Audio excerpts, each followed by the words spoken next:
Reviewing President Biden's first few weeks in office. Good evening and welcome to the special President's Day edition of Faith Nation. I'm John Jessup. And I'm Jenna Browder. A big stimulus to boost the American economy. President Biden wants to spend nearly $2 trillion on his relief plan. But many Republicans think that is way too much. Biden's agenda also includes plans to increase government spending and higher taxes in the years ahead. CBN's Caitlin Burke has this look at what that could mean for the economy and your wallet. President Joe Biden is preparing to spend big. His goal? To rescue Americans and the U.S. economy from the COVID-19 pandemic. The question remains, is he spending too much? They cannot watch people lose their jobs, and we have to act. We have to act now. The Biden administration's nearly $2 trillion rescue package would pump money into vaccine deployment, reopening schools, funding state and local governments, and of course, putting money directly into the hands of Americans. It's a steep price tag, but Biden says the nation can't afford anything less. I know what I just described does not come cheaply, but failure to do so will cost us dearly. Economists agree getting out of the pandemic is the first step towards economic recovery. Where they don't agree begins from that point on. By some estimates, Biden has proposed close to $11 trillion in long-term spending plans, investing in healthcare, infrastructure, energy, and education over the next decade. President Biden promises massive new spending, most of which, frankly, is the proper priority of state governments. So he wants to expand education spending and transportation spending. But that's why we have state governments. We don't need the federal government increasing spending on that. Those are all spaces where we have lacked adequate investment for a long time. Not just 4 years, longer than that. You need to try to make up for the investments that have been neglected over time. Those are specific areas of spending that I do think it's important to do. A third of that new spending would be courtesy of more than $3.5 trillion in new taxes, including reversing Trump's tax cuts for large corporations and high-earning families, along with some new taxes. Critics say the tax hikes would hurt the economy, including many smaller businesses, at a time when we can't afford it. President Biden wants to raise taxes not to reduce the deficit, but to increase spending. So I think this would be a death spiral for the economy. Higher taxes would damage growth, and that would push debt ever higher compared to the size of the economy.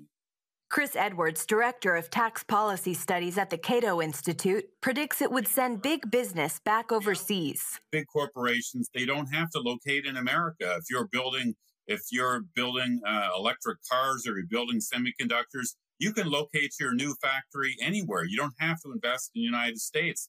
So by raising the corporate tax rate, you'll be driving those new factories and facilities overseas. And ultimately, that is bad for American workers. Lawrence Kotlikoff, a professor of economics at Boston University, disagrees. He says there are incentives that can lure businesses to invest in the U.S. That's called 100% expensing. You may also have heard of accelerated depreciation.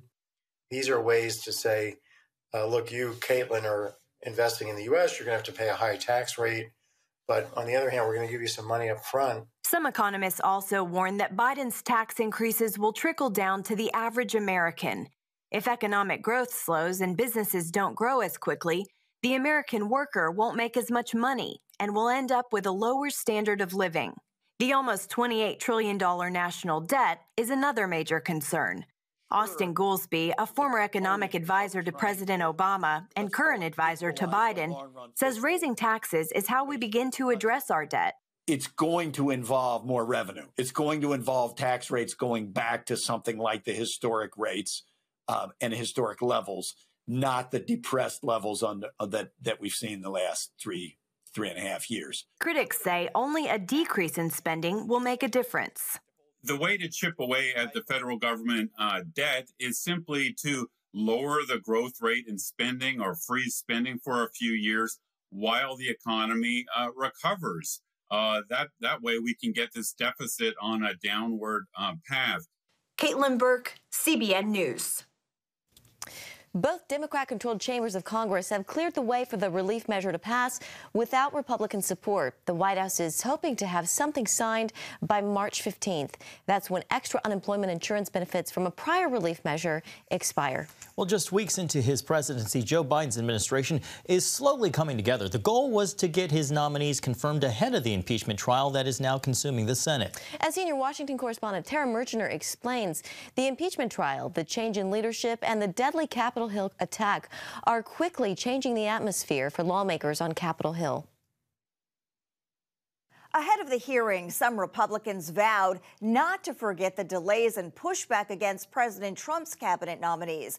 So far, though, the process for Biden has been fairly low-key.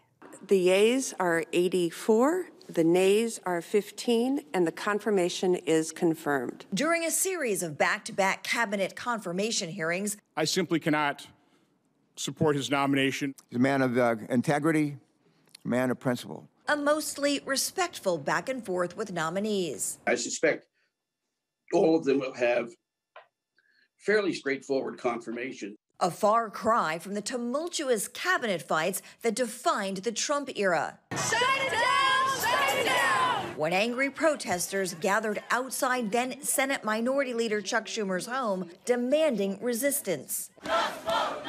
We need people like Chuck Schumer to stand up for us. And Senate Democrats forming a fierce wall of opposition. Republicans on the Senate Finance Committee approved President Donald Trump's nominees for Health and Treasury secretaries, despite not a single Democrat being present for the vote. We've had sort of an intensification of procedural combat.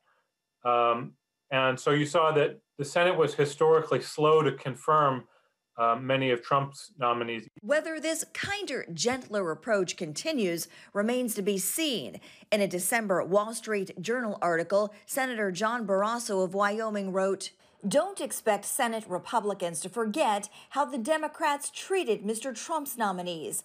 Don't expect the tens of millions of Americans who voted for Mr. Trump in 2016 and 2020 to forget it either."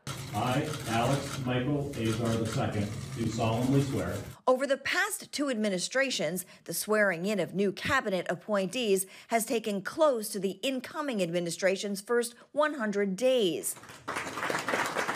Now, after 4 years of the Trump administration, followed by the chaos from a disputed election. You have people that are registered who are dead, who are illegals, who are in 2 states. Republican strategist Tom Rath believes there is an appetite for calm. I don't think this is going to be a totally partisan confirmation process. If it did, it would be a mistake for Republicans. After the January 6th Capitol mob, they're getting into the Capitol tonight. They're getting in there. The hope is tempers will cool a bit. Republicans, Democrats, staffers on both sides were attacked, if you will. And that's going to have a cohesive effect. And I think it's going to help Joe Biden when it comes to some of those Senate confirmation battles. In reality, the new Democrat majority could confirm nominations with no Republican support, since Vice President Kamala Harris plays tiebreaker in the 50-50 chamber. Still, it's not exactly smooth sailing. I think you will see Biden's nominees mostly getting through, but there may be a lot of delays that Republicans are able to impose in the meantime. I would be privileged to work with Congress. Senator Josh Hawley blocking quick consideration of Homeland Security nominee Alejandro Mayorkas, who is expected to roll back Trump immigration policies. There will be a vote on whether to convict the president. And the question remains what impact Donald Trump's second impeachment trial will have on other Senate floor business. Experts say Biden needs to prioritize nominees he wants confirmed quickly, especially those he sees as most crucial to enacting his agenda. Beyond the cabinet, presidents can flood the Senate with more than 1,200 executive branch nominations, many offices which often sit vacant for months. In Washington, I'm Tara Mergener, CBN News. Coming up, could the Biden White House be the most pro-abortion administration to date? How some answer that question when Faith Nation returns.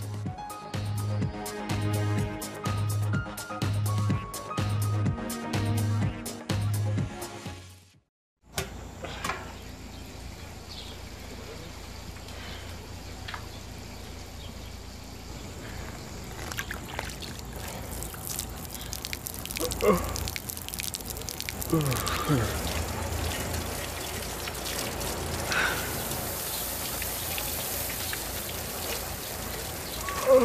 is better with a good night's sleep. Get your free DVD or booklet of Protect Your Sleep as the world watches from the outside. It's a big diplomatic tug of war here in the Middle East. Go inside the story with Jerusalem Dateline. Israeli archaeologists are talking about a discovery that could change the thinking about the Temple Mount. Join CBN Jerusalem Bureau Chief Chris Mitchell and get the biblical perspective on the events shaping the world. What starts in Israel then ends up going to other places. Watch Jerusalem Dateline Friday night at 9:30 on the CBN News Channel. Life. It's meant to be lived fully. Jesus said it. I came to give you life. Life to the fullest. Life in your family. Life in your finances. Life in your body, mind, and spirit. Life in your everyday.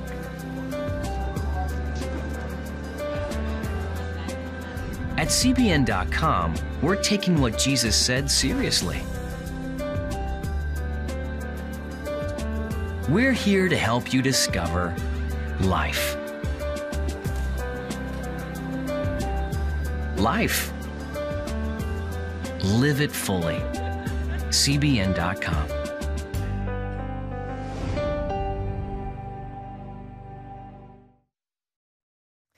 The battle over abortion saw a major swing when President Biden took office. The country went from what many viewed as the most pro-life president in recent years to possibly the most pro-abortion president. And that swing of the pendulum has pro-life advocates considering how a Biden presidency might undo some of what are seen as pro-life gains from the last 4 years. CBN's Paul Strand reports. So help you God. So help me God. Congratulations, Mr. President. Just after Joe Biden's inauguration, A loving, generous, and gracious God. pro-life Americans gathered for a memorial to the nation's 63 million aborted unborn and to pray that killing any more will become unthinkable. They also realize, however, they now face an administration likely to make abortion more acceptable than ever. Tragically, this is the most pro-abortion president in American history, and if you look behind me, it's the most pro-abortion Congress. It's going to be sad. A lot of good that the Trump administration did on the life issue. A lot of those things are going to be rolled back by the Biden administration. We're already seeing that. Despite this sudden turn in Washington, 40 Days for Life official Steve Carlin sees reason for optimism. Presidents change, legislators change, judges change, but God never changes. And the pro-life movement, including 40 Days for Life, I think has seen some of our biggest successes with pro-abortion presidents. We went through 8 years of President Obama, saw abortions reduce and clinics closed. Same with President Clinton. Maybe those wins came because pro-lifers pray and fight harder during those years. If that's the case, they're going to need that resolve now more than ever. Because with Democrats controlling both houses of Congress and the White House, it means a unified front making abortion more available. That's unfortunately something the left is really focused on. And I know that in sex education classes and all these things happening in schools, they will definitely be pushing abortion more. And the push will be for laws to make abortion feel more acceptable and right. For all the talk that, well, you can't impose your morality via the law, you can't legislate morality, that's exactly what people look to the law to do, to help us do what is right and to help us avoid what is wrong. One of the movement's goals might go too far, though, if they end the Hyde Amendment, a rule long supported by both sides. That means all American taxpayers would pay for federally funded abortions. Not just, radical Democrats, but even moderate Democrats, as many maybe think Biden is, want to repeal the Hyde Amendment. They'll argue that abortion is a right and even a necessity. They claim that this is something that women have to have in order to be successful and so on. And so because of that, if poor women cannot afford it, the government has to pay for it. And make taxpayers, Christians, church members, pro-life people responsible for paying for abortions. And if you make it free, people will come. There's definitely a movement to subsidize abortions, and what we subsidize, we will expect to increase. Another fear of these big government moves, the Biden administration might well try to wipe out any state law that limits abortion more than national law. His campaign promised his Justice Department will do everything in its power to stop the rash of state laws that so blatantly violate Roe v. Wade. As it is, even now, Washington is basically unlimited in allowing abortions, even those into the 9th month of pregnancy, a practice also only allowed by countries like China and North Korea. These gruesome late-term abortions, and man, when we find ourselves on a human rights list next to China and North Korea, it is a sign that something has gone dramatically wrong. Meanwhile, Gill is concerned about the influence of celebrity culture. They will probably elevate the voices of people like Michelle Williams and other celebrities who have talked about how they wouldn't have, their Golden Globe Award and so on if they hadn't gotten an abortion. One result of all this could be a backlash among the American people. The majority tend to be far more anti-abortion than these proposed moves would allow. There are radical views of 9-month abortions, taxpayer-funded abortions. Most of Americans don't support either of those things. It's going to be more difficult, and we're going to have to do a lot to resist some of the radically pro-abortion things they're going to try and pass. Still, Carlin remains hopeful. I think we will continue to see many lives saved and many abortion workers converted, and abortion facilities continue to go out of business at a record rate, regardless of what takes place in the Capitol. If I was standing in front of the Capitol 30 years ago, there would have been 2,200 abortion clinics in America. Today, there's under 700. We are seeing Americans more embrace a culture of life, regardless of what happened in the elections on November 3rd. Paul Strand, CBN News, Washington. Thanks, Paul. Why some believe there's a push to convince some conservatives to denounce their support of former President Trump. That story next on Faith Nation.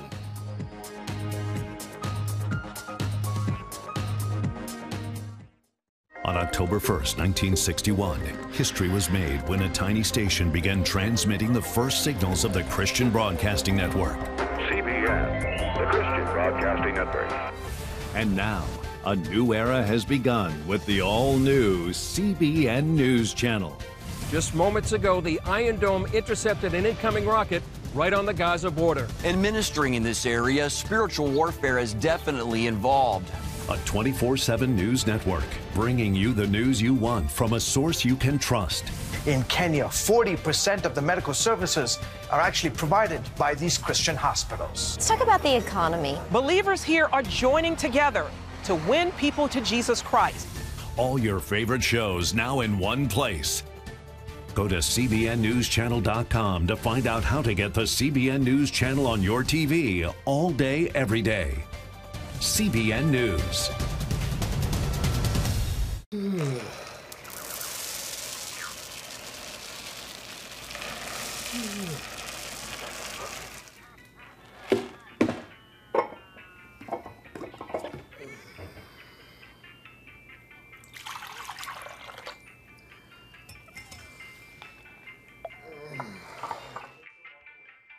Life is better with a good night's sleep. Get your free DVD or booklet of Protect Your Sleep today.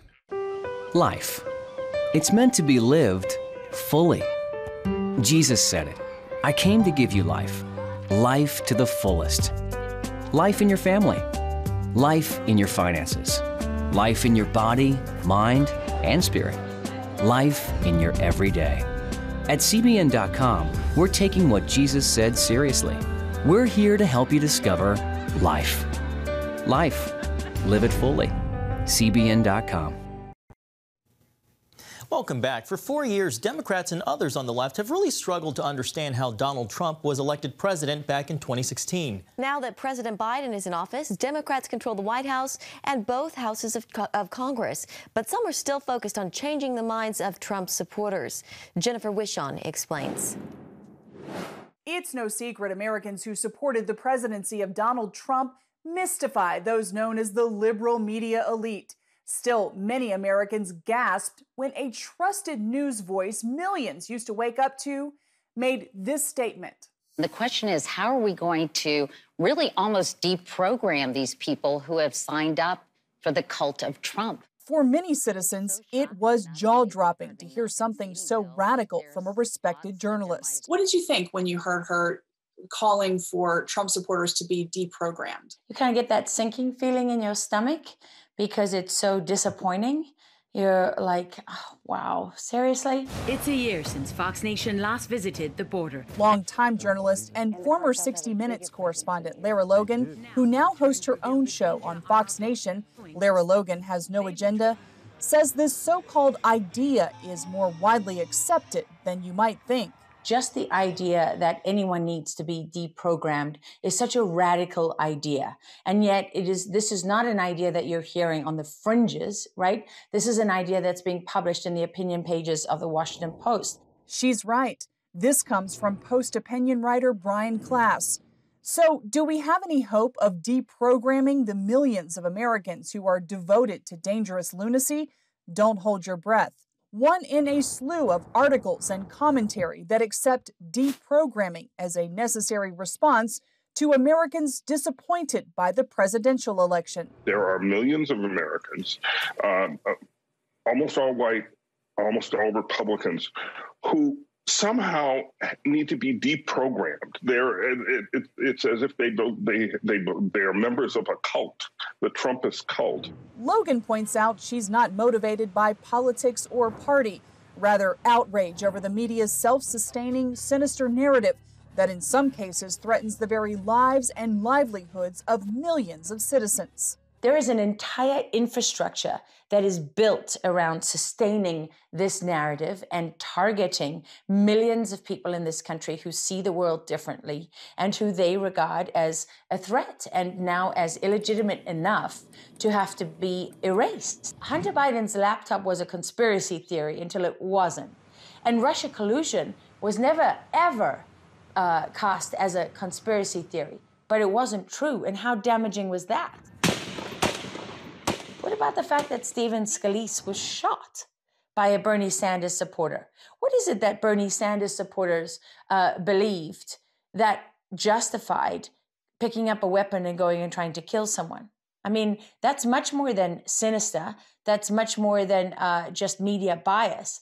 There are actual political operatives who are being paid and who have placement and access throughout the media who are making sure that these narratives are sustained. What is this? Is this just about Donald Trump or is this just about conservatism? What do you think? This was never about Donald Trump.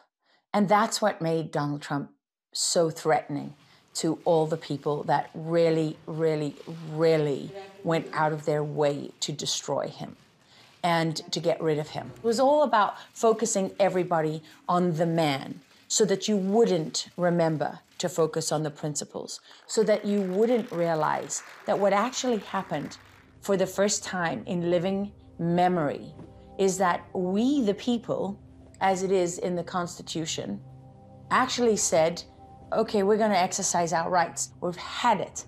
We're done. We're done with you saying things can only be done this way in Washington. We're done with you taking our tax dollars and then telling us that you know best. We're done with paying for NATO and then being disregarded and criticized and blamed for everything by the international community.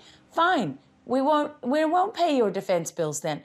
We don't understand why you agreed to this trade deal with China that destroyed manufacturing in this country. We don't understand why you still are part of the United Nations when everyone at the UN says that America's, to blame for everything. And what the propaganda was all about, what the targeting of Donald Trump and the emphasizing of, every annoying thing about him that got emphasized over and over and over and over again, was shaming you into not voting for him or admitting that you vote for him, and distracting you from the real principles at stake, so that he would be limited in what he'd be able to achieve, and that he could quickly be gotten rid of as fast as possible. And how do you know that's true? Because you don't have to take my word for it. What do I know? I'm just a journalist.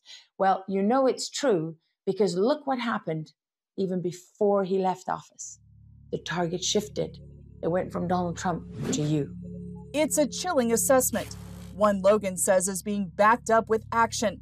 Just look at the Department of Homeland Security's new domestic terrorism bulletin, warning of ideologically motivated violent extremists here at home, people the former CIA director calls a greater threat than al-Qaeda. This threat from domestic violence extremists is much more challenging, I believe, than it was in terms of going after foreign terrorists. Have we really forgotten what 9/11 was like? That you're treating January 6th like 9/11? And she warns the media might not realize what it's ultimately sacrificing. So right now it's reprogramming or deprogramming Trump supporters. What about when it's deprogramming Christians of all kinds, including left and right? People think, well, I'm a better person than a Trump supporter, right? Because I believe I've studied critical race theory and I voted for Joe Biden and I would never vote for Donald Trump or a horrible, nasty Republican, right? Except you go to church and God and religion is a threat to progressive secular movement in this country. And now you need to be deprogrammed. And who's next? Who else is on the list? For Logan, who's a native of South Africa, that's a question she tells me she never ever thought she'd be asking about the United States of America. Jennifer Wishon, CBN News.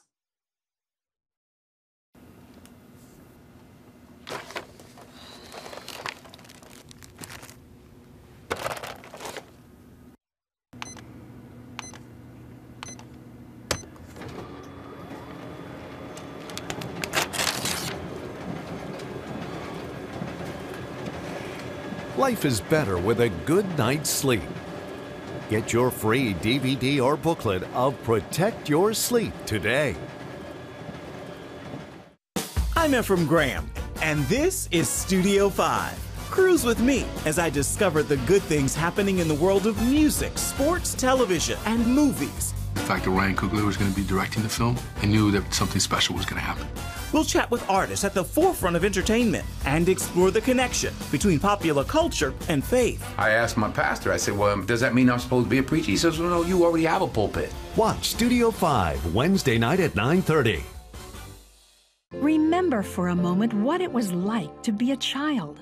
You believed every story you were told. You saw a world full of endless possibilities. What stories will the world's orphaned and at-risk children believe? We believe the Bible tells the only story truly worth believing. We believe that every child should have the opportunity to dream, the chance to take challenges and turn them into possibilities, the chance to stand on the promises of God, to recognize their place in the greatest story ever told. They have their whole lives ahead of them. Theirs is a world of endless possibilities. They are looking for a story to believe. We will tell them that story. Will you join us?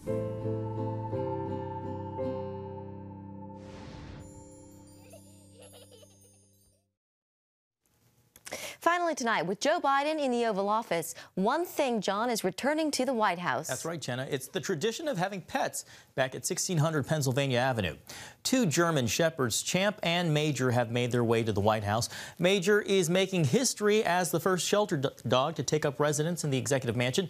Both dogs recently appeared in a coronavirus public service announcement with First Lady Jill Biden, which aired during the Puppy Bowl. Two cute dogs there. They are cute dogs. Man's best friend. Nice to see at the White House. That's right. Well, that's going to do it for this President's Day, everyone. We hope to see you right back here tomorrow.